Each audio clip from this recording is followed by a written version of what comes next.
Good morning, friends. Today we are going to see how to respond or how to answer if someone asks about your name and personal details. முதலில் ஒருவரின் பெயரை எப்படி கேட்கலாம் என்று தெரிந்து கொள்ளலாம். ஒருவேளை அவர் உங்களை விட சிறியவராக இருந்தால் may I know your name please அப்படின்னு கேட்கலாம்.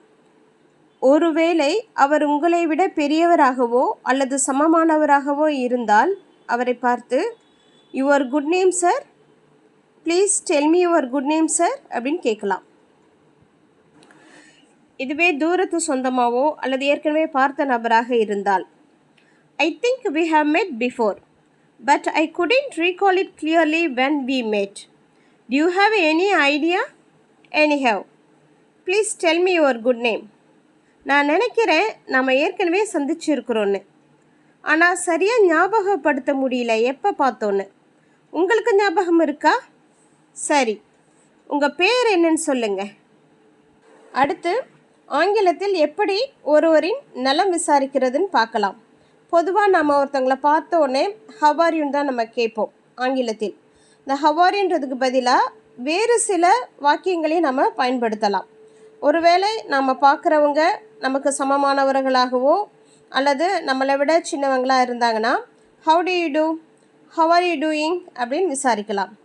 ஒருவேளை ஒரு அதிகாரியாவோ அல்லது நம்மளை விட வயதில் பெரியவராக இருந்தால் அவர்களை பார்த்து have are you sir, have are you uncle, have are you brother அப்படின்னும் நம்ம கேட்கலாம். ஒருவேளை நம்மளுடைய ஃப்ரெண்ட்ஸு அல்லது நமக்கு மிகவும் நெருக்கமானவங்களாக இருந்தால் அவங்கக்கிட்ட எப்படி கேட்கலாம்? What's up dear, how is everything going, how have you been அப்படின்னு கேட்கலாம். அதுக்கு எப்படி ரெஸ்பாண்ட் பண்ணுறது பார்க்கலாம். What's up dear, nothing much, you, பெருசாக ஒன்றும் இல்லை, நீங்கள்? How is everything going, everything is going well, thank you. How are things going for you, எல்லாம் நல்லா போயிட்டுருக்கு, நன்றி. உங்களுக்கு எல்லாம் எப்படி போயிட்டுருக்கு அப்படின்னு கேட்கலாம். How have you been, I have been well, what about you, நான் நல்லா இருக்கேன், நீ எப்படி இருக்க? அடுத்து ஒரு sample conversation. Hey friend, what special with you, நண்பா என்ன special? Nothing special, nothing to say, ஒரு ஸ்பெஷலும் இல்லை, சொல்கிறதுக்கு ஒன்றும் இல்லைடா. What, just now you got married, why this much frustration in your words? என்னடா இப்போ தான் கல்யாணம் ஆச்சு, ஏண்டா இவ்வளோ விரக்தியாக பேசுகிற? Both my mom and my wife always fight with each other. They are constantly finding faults with each other, even for trivial matters. Both of them are not getting along well. How can I find happiness in this situation? என் அம்மாவும் மனைவி எப்போதும் சண்டை போடுறாங்க. சின்ன சின்ன விஷயத்துக்கெல்லாம் குறை கண்டுபிடிச்சி சண்டை போடுறாங்க. 2 பேரும் ஒத்து போக மாட்டேங்கிறாங்க. இந்த சூழ்நிலையில் நான் எப்படிடா சந்தோஷமாக இருக்க முடியும்? Leave it da. These kind of things happen in everyone's life. At the beginning everyone is like that. Over time everything gets normal. விடுடா, இந்த மாதிரி எல்லார் வாழ்க்கையிலையும் நடக்கும். ஆரம்பத்தில் எல்லாரும் அப்படி தான் இருப்பாங்க, போக போக எல்லாம் நார்மல் ஆகிடும். Next sample response 2. How are you? Not much. Problems are hitting me from all sides. I am surrounded by a lot of issues. I am facing problems wherever I turn. We are struggling with the financial issues. பெருசாக இல்லைடா, எல்லா பக்கத்துலேருந்தும் பிரச்சனை நம்மளை தாக்குது. சுற்றி ஏகப்பட்ட பிரச்சனை, எந்த பக்கம் திரும்பினாலும் பிரச்சனை. நாங்கள் ரொம்ப பண கஷ்டத்தில் இருக்கோம். அடுத்து sample response 3. How is life treating you are how is life going அந்த மாதிரி கூட கேட்கலாம். It treats me nicely because I don't have any expectations. I am flowing with the stream of life. Life is moving somewhat smoothly. வாழ்க்கை நல்லா தான் இருக்குது, ஏன்னா எனக்கு எந்த எதிர்பார்ப்பும் இல்லை. வாழ்க்கை போகிற போக்கில் நானும் போகிறேன். ஏதோ வாழ்க்கை பிரச்சனை இல்லாமல் ஸ்மூத்தாக போகுது. எங்களை மாதிரி கிராமத்தில் இருக்கிறவங்க நாங்கள் மற்றவங்கள பார்த்து விசாரிச்சுக்கும் பொழுது ஏதோ வாழ்க்கை ஓடுது, அது கூட சேர்ந்து நாமளும் ஓடிட்டுருக்கோம், அவ்வளோதான் அப்படின்னு கொஞ்சம் சலிப்பாக பேசுவோம். அந்த வாக்கியத்தை இங்கிலீஷில் I am flowing with the stream of life அப்படின்னு நம்ம சொல்லலாம். Sample response 4. I have financial problems on the one hand and domestic problems on the other hand. I don't know how to manage this month. I need to pay school fees for my children as well. I don't know what to do. எனக்கு ஒரு புறம் பண கஷ்டம், மற்றொரு புறம் வீட்டு பிரச்சனை வேற இருக்குது. இந்த மாதத்தை எப்படி சமாளிக்கிறதுனே தெரியல. என் பிள்ளைங்களுக்கு ஸ்கூல் ஃபீஸ் வேற கட்டணும். என்ன செய்கிறதுனே தெரியலை. அடுத்து ஒருத்தவங்க என்ன செஞ்சிட்ருக்காங்க அப்படின்றத ஆங்கிலத்தில் எப்படி விசாரிக்கலாம் என்பதை பார்க்கலாம். What do you do? What does your father do? நீங்கள் என்ன பண்ணிகிட்ருக்கீங்க?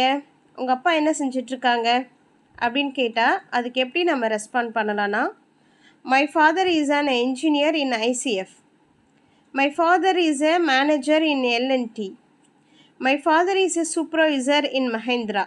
இந்த மாதிரி ரொம்ப பிரபலமாக தெரிஞ்ச கம்பெனிலேயோ இல்லது பிரபலமாக தெரிந்த ஒரு துறையிலேயோ வேலை பார்த்தாங்கன்னா நாம் இந்த மாதிரி சிம்பிளாக சொன்னாவே போதுமானது. இதுக்கு பெரிய சென்டென்ஸ்லாம் நம்ம பயன்படுத்த தேவையில்லை.